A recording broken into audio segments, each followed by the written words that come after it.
I was always late until one day. I was always late.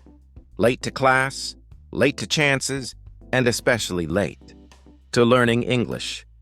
I told myself I was busy, or that I wasn't good at languages. But the truth was simple.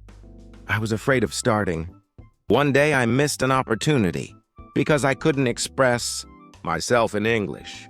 It wasn't a big moment, but it stayed with me. I realized being late wasn't about time.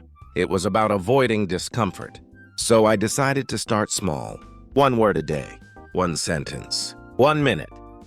I'm still learning, and I still make mistakes. But I'm no longer late to my own growth, because progress doesn't come from being perfect. It comes from finally showing up. I was always late.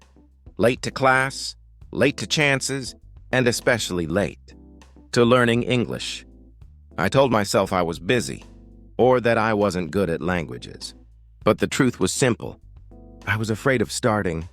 One day I missed an opportunity because I couldn't express myself in English. It wasn't a big moment, but it stayed with me. I realized being late wasn't about time. It was about avoiding discomfort. So I decided to start small. 1 word a day, 1 sentence, 1 minute.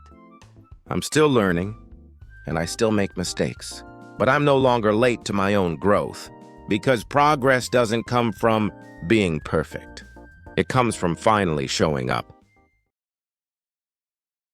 I was always late. Late to class, late to chances, and especially late to learning English. I told myself I was busy, or that I wasn't good at languages. But the truth was simple.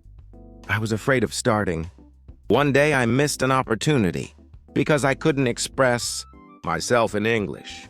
It wasn't a big moment, but it stayed with me. I realized being late wasn't about time. It was about avoiding discomfort. So I decided to start small.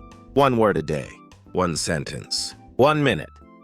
I'm still learning, and I still make mistakes. But I'm no longer late to my own growth, because progress doesn't come from being perfect. It comes from finally showing up.